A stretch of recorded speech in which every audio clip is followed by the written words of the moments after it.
Assalamualaikum warahmatullahi wabarakatuh. Bagaimana kabarnya hari ini anak-anakku sekalian?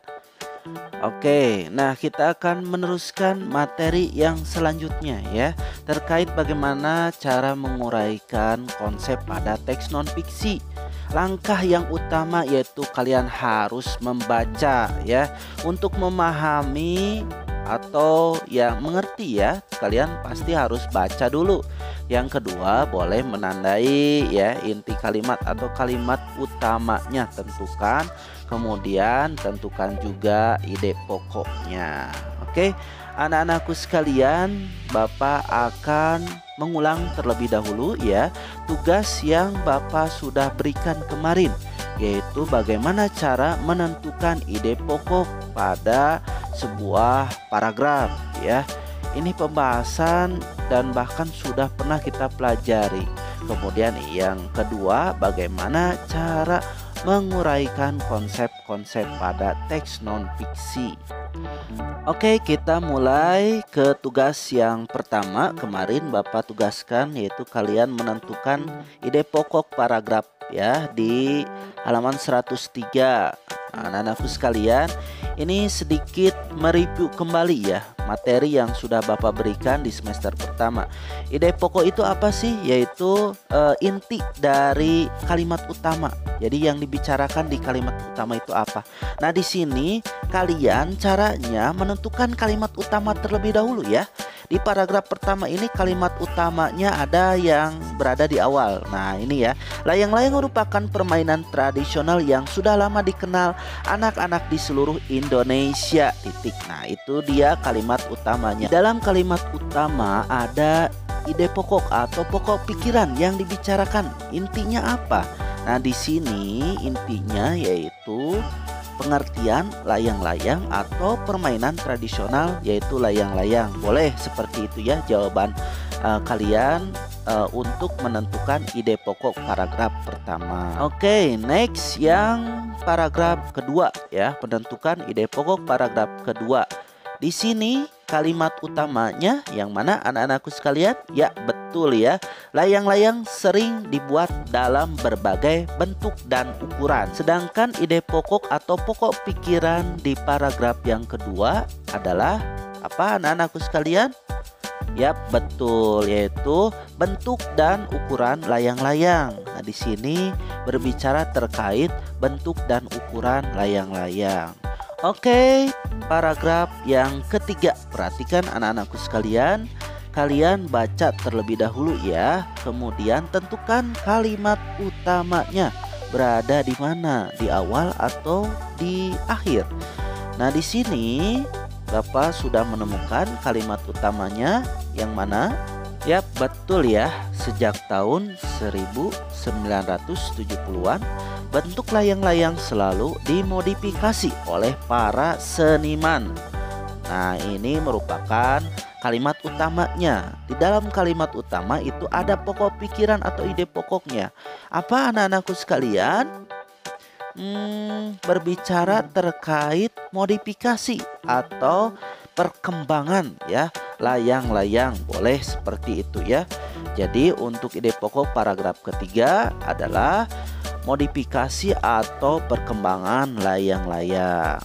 Selanjutnya untuk pertanyaan yang keempat, konsep-konsep apa sajakah yang mendukung paragraf pertama? Di sana di paragraf pertama berbicara terkait apa anak-anakku sekalian? Bahan ya dan cara.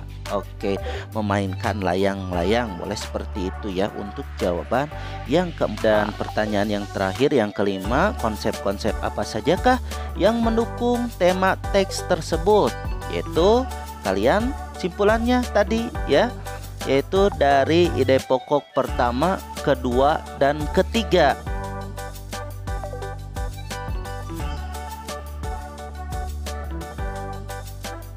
Selanjutnya di halaman 104 di sini ada 3 pertanyaan ya. Yang pertama yaitu konsep-konsep apa sajakah yang mendukung paragraf pertama. Nah, anak-anakku sekalian, pertanyaannya yaitu yang mendukung paragraf pertama. Jadi biasanya di kalimat penjelas ya. Jadi bukan di kalimat utama. Tapi di sini adalah kalimat penjelasnya, yaitu berada pada awal 1900-an bola sepak pertama kali dibuat. Nah, ada yang menulis semuanya itu boleh, silahkan ya. Karena di sini yang ditanyakan ternyata bukan konsep dari paragraf pertama, tapi konsep-konsep apa sajakah yang mendukung paragraf pertama. Nah, itu anak-anakku sekalian ya. Nah, untuk konsepnya apa sih Pak? Nah, untuk konsepnya yaitu sejarah atau asal mulanya bola sepak. Oke, pertanyaan yang kedua, konsep-konsep apa sajakah yang mendukung paragraf kedua? Di sini jawaban kalian ya, ingat ya, setelah menemukan kalimat utama, biasanya di sana ada kalimat penjelasnya. Nah, terdapat pada saat Piala Dunia tahun 1954. Itu sudah menunjukkan kalimat penjelas ya. Boleh ditulis semuanya, tapi yang jelas konsep yang kedua di paragraf kedua ini adalah perkembangan permainan sepak bola. Nah, itu ya. Oke, anak-anakku sekalian, untuk pertanyaan yang ketiga, konsep-konsep apa sajakah yang mendukung tema teks tersebut? Di sini kalian ketika sudah menemukan konsep yang pertama dan kedua, maka itulah yang mendukung tema teks tersebut.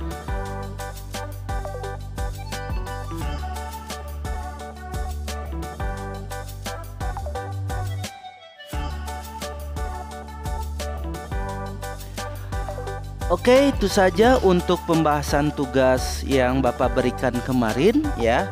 Selanjutnya silakan kalian buka buku ISPS Bahasa Indonesia halaman 105 ya. Di sana ada 4 pertanyaan.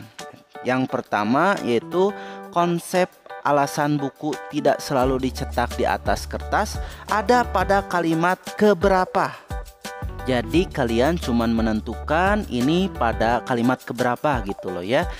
Seiring semakin berkembangnya teknologi, itu kalimat pertama. Saat ini buku tidak lagi harus selalu dicetak di atas kertas karena sudah ada buku elektronik, itu kalimat yang kedua. Nah, silahkan kalian ya tulis jawabannya di buku catatan anak-anakku sekalian. Ketika kalian sudah mengerjakan, boleh ya langsung kirimkan hasil pekerjaan kalian ke WA Bapak. Itu saja untuk video pembelajaran kali ini. Terima kasih atas perhatiannya. Wassalamualaikum warahmatullahi wabarakatuh.